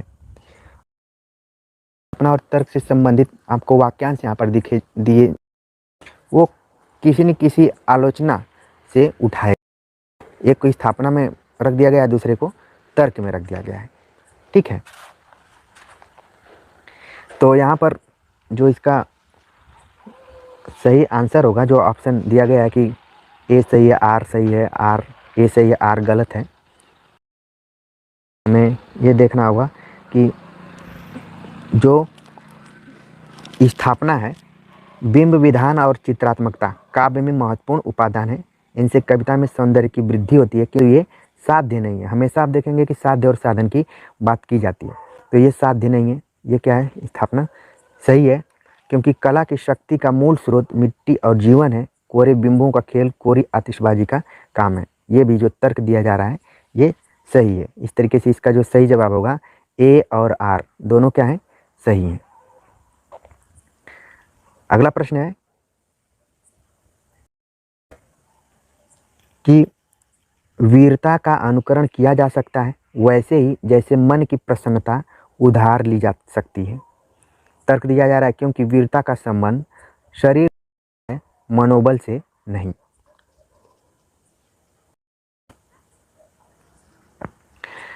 तो स्थापना दी गई कि वीरता का अनुकरण किया जा सकता है वैसे ही जैसे मन की प्रसन्नता उधार ली जा सकती है, और दिया जा रहा है कि क्योंकि वीरता का संबंध शरीर बल से होता है, मनोबल से नहीं। क्या है, दोनों क्या है, गलत हैं। जो स्थापना भी गलत है और तर्क भी। वीरता का संबंध केवल शरीर से नहीं, शरीर से होता है, मनोबल से इसमें कहा जा रहा है कि नहीं होता है। ये क्या बिल्कुल गलत है, क्योंकि वीर रस मनोबल को भी दर्शाता है। इस तरीके से स्थापना और तर्क दोनों गलत हैं। ऑप्शन इसका जो चौथा है वो सही है। अगला प्रश्न है, स्थापना तर्क से संबंधित ही, परंपरा रूढ़ि पालन नहीं आधुनिकता की पक्षधर है। आमतौर पर परंपरा और आधुनिकता, रूढ़ि और मौलिकता, इन सब पर लगातार आलोचना है। खासतौर से आगे ने रूढ़ि और मौलिकता को लेकर एक आर्टिकल भी लिखा। इसके पहले टी.एस. एलियट ने लिखा था। ये भी कई बार एग्जाम में पूछा जाता है, इसलिए इसको आपको ध्यान में रखना पड़ेगा। यहाँ पर स्थापना दी गई कि परंपरा रूढ़ि पालन नहीं आधुनिकता की पक्षधर है। तर्क दिया जा रहा है क्योंकि परंपरा में अतीत के प्रति आसक्ति और परिवर्तन का निषेध होता है। तो इसका जो सही जवाब होगा वो क्या है कि स्थापना तो सही है, ठीक है, और तर्क जो दिया गया कि परंपरा में अति आसक्ति और परिवर्तन का निषेध होता है, ये क्या गलत है। तो इस तरीके से इसका जो सही जवाब होगा वो कि ए सही है और आर गलत है। अगला प्रश्न है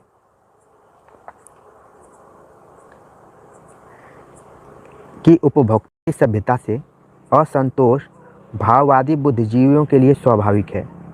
तर्क दिया जा रहा है क्योंकि उनके अनुसार इस सभ्यता मानव मूल्यों में गिरावट आई है। ठीक है, स्थापना और तर्क, तो इसमें हमें देखना है कि इसका सही जवाब क्या होगा। स्थापना दी गई कि उपभोक्तावादी सभ्यता से असंतोष भाववादी बुद्धिजीवियों के लिए स्वाभाविक है क्योंकि उनके अनुसार इस सभ्यता से मानव मूल्यों में गिरावट आई है। तो ये क्या है, दोनों, स्थापना भी सही है और तर्क भी सही है। तो इस तरीके से इसका जो सही जवाब होगा वो होगा ऑप्शन डी। ठीक है, अगला प्रश्न है कि सौंदर्य कारक धर्मों को अलंकार कहते हैं लेकिन इनका कल्पना से कोई संबंध नहीं होता है। सौंदर्य कारक धर्मों को अलंकार कहते हैं, स्थापना है। तर्क दिया जा रहा है लेकिन इनका कल्पना से कोई संबंध नहीं होता है। ठीक है, तो ऑप्शन दिया है कि ए सही आर गलत है, ए सही आर सही, इस तरीके से 4 ऑप्शन दिए गए हैं। तो इसमें सौंदर्य कारक धर्मों को अलंकार कहते हैं, ये क्या है, सही है, और लेकिन इनका कल्पना से कोई संबंध नहीं होता, ये गलत है। तो इसका जो सही जवाब है ए सही है और आर गलत है।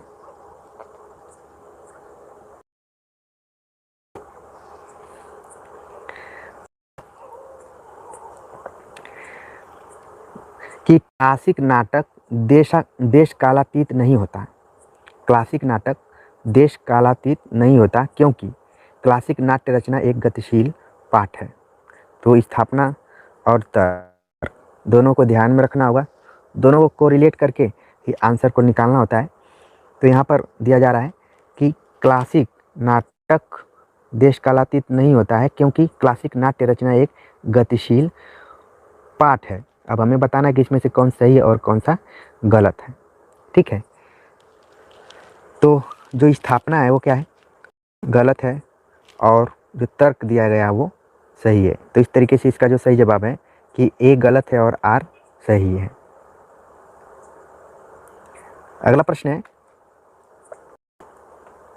जयशंकर प्रसाद से संबंधित कि जयशंकर प्रसाद का चंद्रगुप्त नाटक स्वतंत्रता और गणतंत्र का यूटोपिया है, इसीलिए उन पर वर्तमान से पलायन और इतिहास के गड़े मुर्दे उखाड़ने का आरोप लगा है। ठीक है,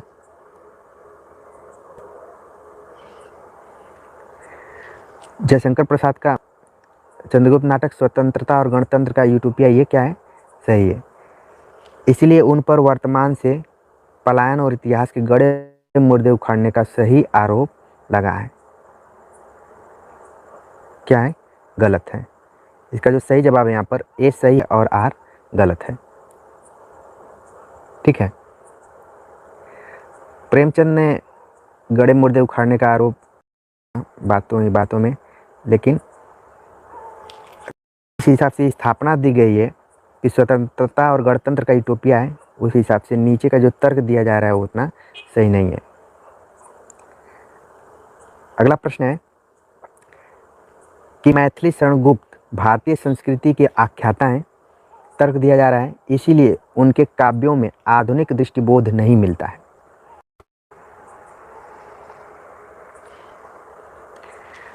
मैथिली शरण गुप्त भारतीय संस्कृति के आख्याता हैं, ये तो सही है, लेकिन कारण बताया जा रहा है, तर्क दिया जा रहा है कि इसीलिए उनके काव्यों में आधुनिक दृष्टिबोध नहीं मिलता है। क्या है? तो इस तरीके से इसका जो सही जवाब है कि ए सही है और आर गलत है। अगला प्रश्न है कि भ्रम, कल्पना और प्रातिभ ज्ञान के विरुद्ध प्रत्यक्ष और ठोस अनुभव को महत्व देना आधुनिक बोध का प्रमुख लक्षण माना जा सकता है। कारण दिया जा रहा है इस अनुभववादी दृष्टिकोण का प्रभाव काव्य की रचना स्वादन की प्रणाली पर भी पड़ता है। अब इसमें से हमें बताना सही और कौन सा गलत है। ठीक है, तो स्थापना की भ्रम, कल्पना और प्रातिभ ज्ञान के विरुद्ध प्रत्यक्ष और ठोस अनुभव को महत्व देना आधुनिक बोध का प्रमुख लक्षण माना जा सकता है। और तर्क दिया जा रहा है कि इस अनुभववादी दृष्टिकोण का प्रभाव काव्य की रचना प्रक्रिया और रसास्वादन की प्रणाली पर भी पड़ता है। ये दोनों क्या है? सही है। स्थापना भी सही है और तर्क भी सही है, इसलिए इसका जो सही जवाब होगा वो ऑप्शन डी है। ठीक है, अगला प्रश्न है कि स्थापना दिया गया कि वे शब्द जो आज अमूर्त विचारों के वाहक हैं, आरंभ में अनुभूत वस्तुओं के व्यंजक थे। तर्क दिया जा रहा है इसीलिए सादृश्य विधान भाषा की मूल प्रकृति नहीं है। तो स्थापना वे शब्द जो आज अमूर्त विचारों के वाहक हैं, आरंभ में अनुभूत वस्तुओं के व्यंजक थे, ये बात सही है। और तर्क दिया गया कि इसीलिए सादृश्य विधान भाषा की मूल प्रकृति नहीं है, ये क्या है? गलत है। तो इस तरीके से इसका सही जवाब है ए सही है, आर गलत है। अगला प्रश्न है कि प्रगतिवादी कवियों ने अधिकांशतः प्रकृति के उन्हीं रूपों का चित्रण किया है जिनमें उन्हें मनुष्य के सामाजिक जीवन की कोई गहरी अर्थ छाया दिखाई पड़ी। तर्क दिया जा रहा है इसलिए इसमें सुपरिचित ग्राम्य प्रकृति के स्थान पर प्रकृति का वन्य और पर्वतीय रूप चित्रित हुआ है। ठीक है, तो स्थापना और तर्क के आधार पर इसका जो सही जवाब यहाँ पर है कि जो स्थापना है, प्रगतिवादी कवियों ने अधिकांशतः प्रकृति के उन्हीं रूपों का चित्रण किया जिनमें उन्हें मनुष्य के सामाजिक जीवन की कोई, ये वाला आप क्या है? स्थापना सही है। और जो यहाँ पर तर्क दिया जा रहा है कि सुपरिचित ग्राम प्रकृति के स्थान पर प्रकृति का वन्य और पर्वतीय रूप चित्रित हुआ, ये क्या है? गलत है। तो इस तरीके से इसका जो सही जवाब है कि ए सही है और आर गलत है। अगला प्रश्न है कि कहानी छोटे मुंह बड़ी बात करती है। स्थापना है, तर्क दिया जा रहा है लेकिन लघु आकार के कारण कहानी संपूर्ण जीवन बोध और सामाजिक सत्य को प्रकाशित नहीं करता है, नहीं कर सकती। तो जो ऊपर की जो स्थापना दी गई है वो नामवर सिंह की कहानी नई कहानी से उठा लिया गया है उसको। ठीक है, कि कहानी छोटे मुंह बड़ी बात करती है। लेकिन छोटे लघु आकार के होने की वजह से उसका जो जीवन बोध है सामाजिक सत्य को प्रकाशित नहीं कर पाता है। तो इसमें कौन कौन सही है, कौन कौन गलत है। तो पहला तो है ऊपर का कि ये स्थापना सही है और तर्क क्या है गलत दिया गया है, ठीक है ना। क्योंकि जब आप कहानी पढ़ते हैं तो उसमें भी जो भी कैरेक्टर दिए गए हैं उनके संपूर्ण जीवन बोध और सामाजिक सत्य को लेखक पूरा कंप्लीट करने की कोशिश करता है। तो इसलिए इसका जो सही जवाब है वो है कि ए सही है, आर गलत है। अगला प्रश्न है कि नारीवाद पितृसत्तात्मक समाज से संघर्ष का विमर्श है, इसलिए हिंदी का संपूर्ण स्त्रीलेखन अपने लिए पुरुषों के अस्तित्व को नकारता है। तो एक तरफ स्थापना दी गई है, दूसरी तरफ तर्क दिया गया कि नारी पितृसत्तात्मक समाज से संघर्ष का विमर्श है और इसीलिए हिंदी का संपूर्ण स्त्रीलेखन अपने लिए मनुष्य के अस्तित्व को नकारता है। तो ऊपर का जो स्थापना है वो तो सही है, लेकिन जो तर्क दिया जा रहा है वो गलत है। तो इसलिए इसका जो सही जवाब है वो है ए सही है, आर गलत है। अगले प्रश्न को देखते हैं। अभी तक हम तर्क और स्थापना पर आधारित प्रश्नों को देख रहे थे और ऐसे जो प्रश्न हैं उनको थोड़ा सा समझने में टाइम लगता है, इसलिए हो सकता है कि बहुत सारे बच्चे जो जुड़े हुए थे उनको ये उतना समझ में नहीं आया होगा और उनको लग रहा होगा कब मैं बोल दे रहा हूँ सही है, आर गलत है, दोनों गलत हैं, दोनों सही हैं। क्योंकि इसके लिए थोड़ा सा आपको आलोचनात्मक दृष्टि अंदर विकसित करना पड़ेगा और जो भी महत्वपूर्ण आलोचनात्मक किताबें रही हैं आलोचकों की, खासतौर से हिंदी साहित्य का इतिहास, कहानी का इतिहास, उपन्यास का इतिहास, इन सब से भली भांति आपको परिचित होना पड़ेगा और जो भी विमर्श चल रहे हैं उन विमर्शों पर जो महत्वपूर्ण किताबें लिखी गई हैं उनको भी ध्यान में रखेंगे, तब इसका सही जवाब आप अच्छे से दे पाएंगे। अगला प्रश्न यहाँ पर है कि निम्नलिखित पंक्तियों को उनके रचयिताओं के साथ सुमेलित कीजिए, नीचे दिए गए कूट के आधार पर सही उत्तर का चयन करना है।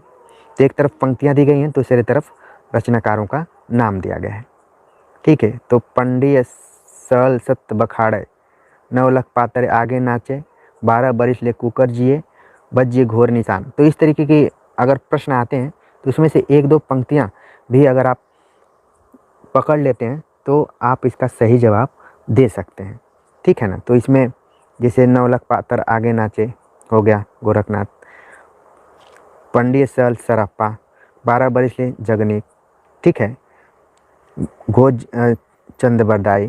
तो इस तरीके से इसका जो सही जवाब होगा हम देख लेते हैं कि इसमें है 3 1 3 1 4 3 1 5। देखते हैं थोड़ा सा इसमें हम मिलान कर लेते हैं, कहाँ पर है, नीचे 3 1 5, मतलब कि ऑप्शन 1 जो है वो सही है, ठीक है, ऑप्शन 1 सही है इसका। अगले प्रश्न पर बात करते हैं।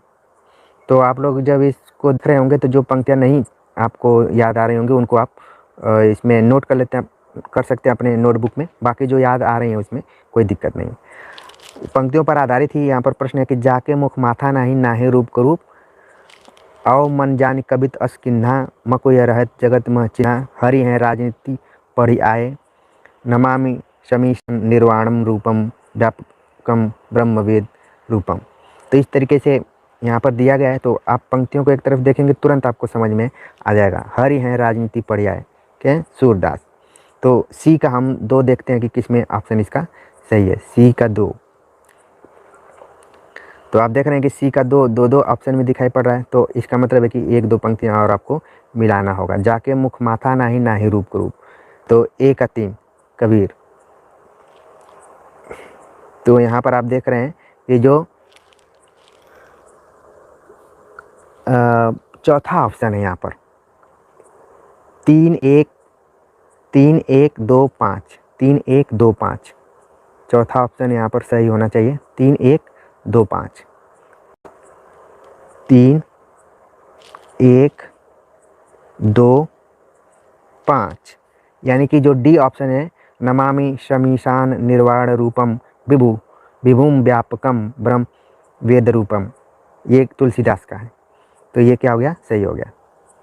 चलिए अगले क्वेश्चन पे बात करते हैं। अगला प्रश्न है, अब काव्य कृतियों को उनके रचनाकारों के साथ मेल कराना है।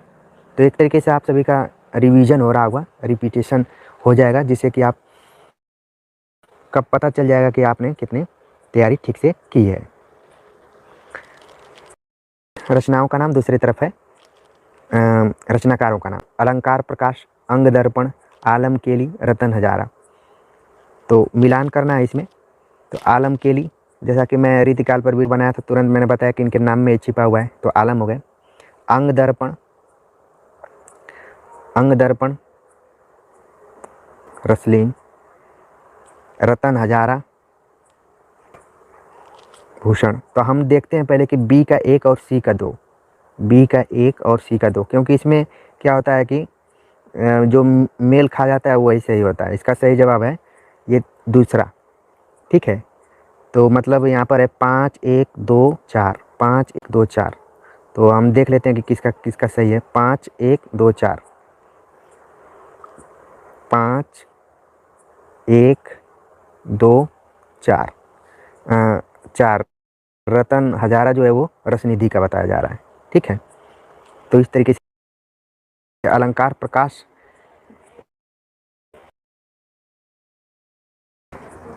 क्वेश्चन नंबर का सही जवाब इसमें क्या है एक बार हम चेक कर लेते हैं। दूसरा ही ऑप्शन इसका है, ठीक है। तो यहाँ पर आप लोग ध्यान दें कि अलंकार प्रकाश भूषण, अंग दर्पण रसलीन, आलम की आलम, रतन हजारा रसनिधि। अगला प्रश्न है,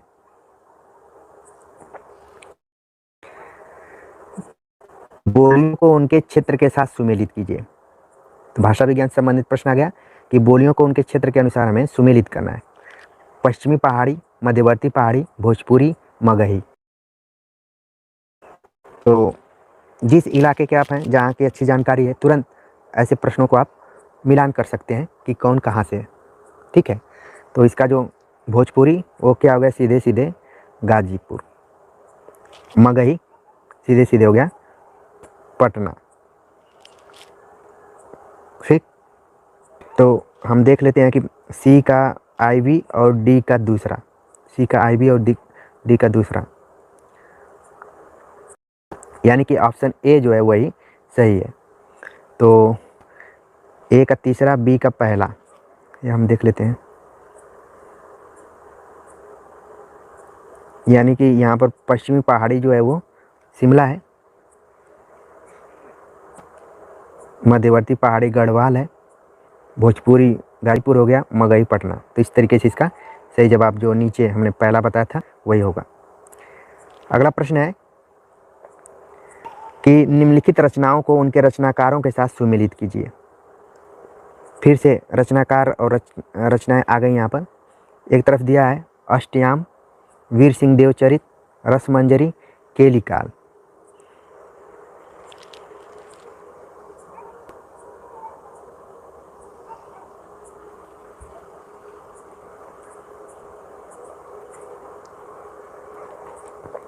तो यहाँ पर कई रचनाओं को आप जानते भी होंगे। अष्टयाम जो हो गया नाभादास का, वीर सिंह देवचरित केशवदास, रसमंजरी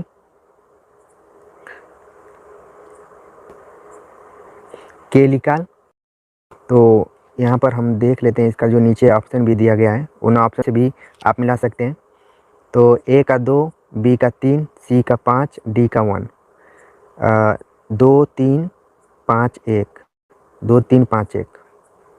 तो देखिए यहाँ पर अष्टयाम 2 3 5 1, ठीक है। चलिए अगले प्रश्न पर बात करते हैं। अगला प्रश्न है, एक तरफ कवियों का नाम दिया है, दूसरी तरफ उनके जन्म स्थान के बारे में पूछा जा रहा है।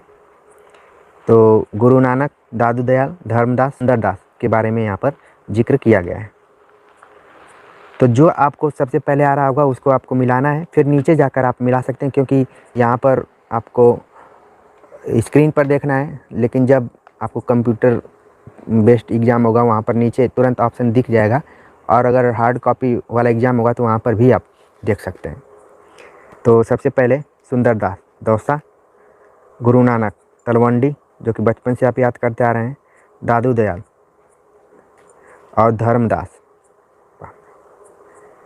ठीक है, तो हम मिला लेते हैं पहले कि डी का दूसरा जिसमें होगा उसका आंसर ज़्यादा सही होने का चांस है।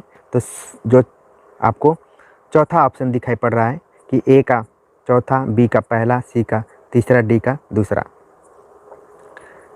ठीक है, यहाँ पर तो मिला सकते हैं। बाकी अन्य आप कवियों के जन्म स्थान को जानते भी होंगे, बस मिलाना है इसमें। 2-3 का जानते होंगे, लगभग सभी का ही जानते होंगे। चलिए अगला, फिर से रचनाकारों और रचनाओं का नाम दिया हुआ है।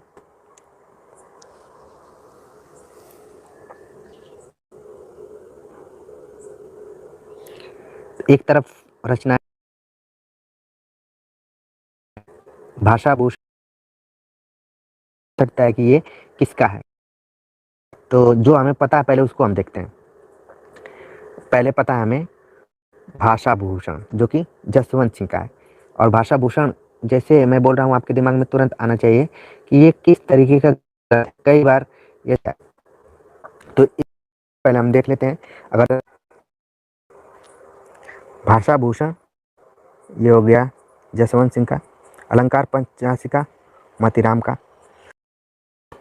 रस विष्णुपद कीर्ति ये हो गया रसनिधि का, रस विलास चिंतामणि का। तो ये इसका सही जवाब है। ठीक है, अगला प्रश्न है कवियों की प्रवृत्ति के हिसाब से। यहाँ पर प्रश्न पूछा गया कि एक तरफ कवियों का नाम है और उनकी प्रवृत्ति के आधार पर कि वो किस टाइप के कवि रहे हैं। स्वामी हरिदास, मलुकदास, कडप्पा, कुतुबन। ठीक है, तो ये किस टाइप के रचनाकार रहे हैं, कवि रहे हैं, उनके बारे में हमें बताना है। तो स्वामी हरिदास, थोड़ा सा नया ढंग का प्रश्न है तो इसको हम देख लेते हैं पहले विकल्प में।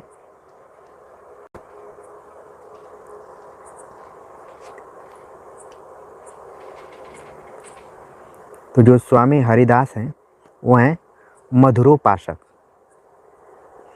मलुकदास क्या हो गए निर्गुणोपासक, और कडप निरीश्वरवादी, कुतुबन एकेश्वरवादी। ठीक है, तो इस तरीके से ये कवि जुड़े हुए उनकी ये प्रवृत्ति है। अगला प्रश्न है एक तरफ कविताओं का नाम दिया गया है, दूसरी तरफ उन के नाम से हमें सुमेलित करना है। तो नदी की बाग पर छाया, आज नदी बिल्कुल उदास थी, ठंडा लोहा, कुआनो नदी। तो 2-3 प्रश्न तो इसमें ऐसे हैं जो नदी से रिलेटेड हैं। तो जो पहले आ रहा हो उसको मिलाते हैं। ठंडा लोहा धर्मवीर भारती, कुआनो नदी सर्वशल दयाल सक्सेना। तो इससे हम देख लेते हैं कि डी का पहला और सी का चौथा, डी का पहला सी का चौथा। 1 मिनट देख लेते हैं इसके बाद। तो डी का यहाँ पर पहला देख रहे हैं, सी का चौथा, यानी कि ए का दूसरा है और तीसरा बी का है। तो इस हिसाब से सही जवाब तो ये होगा बी वाला। लेकिन रचना हम देख लेते हैं ऊपर कि कौन किसका है, तो और चीज़ें क्या हो जाएंगी, क्लियर हो जाएंगी। दूसरा, तीसरा, चौथा और पहला। तो नदी की बाग पर छाया ये आगे, आज नदी बिल्कुल उदास थी केदारनाथ अग्रवाल, और बाकी ये दोनों आप अच्छे से जान गए। इनका इधर होगा, ये इधर। ठीक है, चलिए अगला। एक तरफ आधुनिक प्रबंध काव्यों के पुरुष पात्रों को उनकी चारित्रिक विशेषताओं से सुमेलित करना है। तो ये कूट दिए गए हैं। पूछा गया कि मृत्यु के प्रश्न से कामाध्यात्म के प्रश्न से जूझता पात्र। नया ढंग का ये प्रश्न है। युद्ध के प्रश्न से जूझता पात्र, अपनी दुर्बलताओं से संघर्षरत पात्र। तो एक तरफ पात्रों की प्रकृति दी गई है पुरुष पात्रों की, और दूसरी तरफ उनका नाम है कि कौन किससे जुड़ता है। एकदम बिल्कुल नया ढंग का प्रश्न है, इसको नोट करने। तो इसको हम कौन सा क्वेश्चन है, और 135 नंबर का क्वेश्चन है। विकल्प देख लेते हैं, विकल्प कौन सा है 537 में 38। तो इसका जो सही जवाब होगा 43 21। ए का है वृत्त के प्रश्न से जूझता पात्र, ये हो गया। ये है आत्मजयी नचिकेता, इससे जुड़ता हुआ है। और कामाध्यात्म के प्रश्न से जुड़ता पात्र, ये हो गया उर्वशी का। तो ए का 3 और बी का 4। ए का 3, सॉरी, ए का 1 मिनट 38 है ना, ए का 4 है, बी का 3। 1 मिनट इधर देख लेते। ए का 4 हो गया मृत्यु के आत्मजयी, बी का हो गया उर्वशी का पुरूरवा। ठीक है, तो ए का 4 कौन सा था इसमें, ऑप्शन बी इसमें सही हो रहा है। और सी का दूसरा और डी का पहला। हम अभी इसको चेक कर लेते हैं। 4 3 2 1, 4 3 2 1, 4 3 2 1। मृत्यु के प्रश्न से जूझता पात्र आत्मजयी का है। कामाध्यात्म के प्रश्न से जूझता उर्वशी, युद्ध के प्रश्न से जूझता पात्र संशय की एक रात राम, और अपनी दुर्बलताओं से संघर्ष पात्र हो गया कामायनी का मनु। ठीक है, अगला प्रश्न है रचनाओं और रचनाकारों को इसमें सुमेलित करना है। रामधारी सिंह दिनकर, राम कुमार वर्मा, राम नरेश त्रिपाठी, केदारनाथ सिंह। तो एक तरफ है तो जमीन पक रही है केदारनाथ सिंह, तो डी का 3 देख लेते हैं। दिल्ली रामधारी सिंह दिनकर, ठीक है, राम नरेश त्रिपाठी पथिक, और राम कुमार वर्मा एकलव्य। तो ये इसका सही जवाब होगा।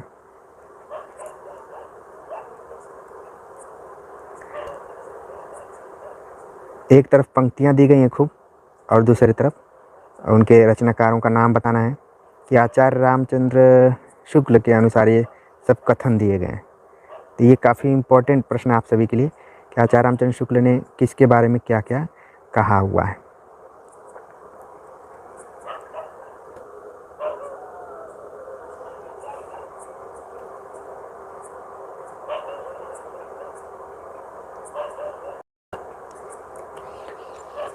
तो रामचंद्र शुक्ल ने किसके बारे में क्या कहा है। पहला तो है कि अज्ञाप्रिय की ओर इशारा करने के अतिरिक्त इन्होंने जगत के अनेक प्रस्तुत रूपों और व्यापारों को भी अपनी सरल भावनाओं में देखा है। तो इसका जो यहाँ पर सही जवाब है वो निराला के बारे में उन्होंने कहा है। ठीक है, इसके बाद इस वेदना को लेकर इन्होंने हृदय की ऐसी अनुभूतियाँ सामने रखी जो लोकोत्तर हैं। तो यहाँ पर था ये महादेवी वर्मा के बारे में इन्होंने कहा है। ठीक, इसके बाद है कि कवि रहस्य की दृष्टि प्रकृति की आत्मा जगत के रूपों और व्यापारों में व्यक्त होने वाली आत्मा की ओर जाती है। तो ये सी और इनकी रहस्यवादी रचनाओं को देखकर चाहे तो यह कह दें कि इनकी मधुवर्षा के मानस के प्रकार के लिए रहस्यवाद का पर्दा मिल गया है। तो इसका हो गया जयशंकर प्रसाद। ठीक है, तो आज इस सेट में हमने कुछ प्रश्नों को देखने की कोशिश की, और हम पहले ही आज लेकर हाजिर से अच्छे लगे होंगे। इसी तरीके से हमें प्रैक्टिस करना है। इसके लिए आप सभी का हार्दिक आभार व्यक्त कर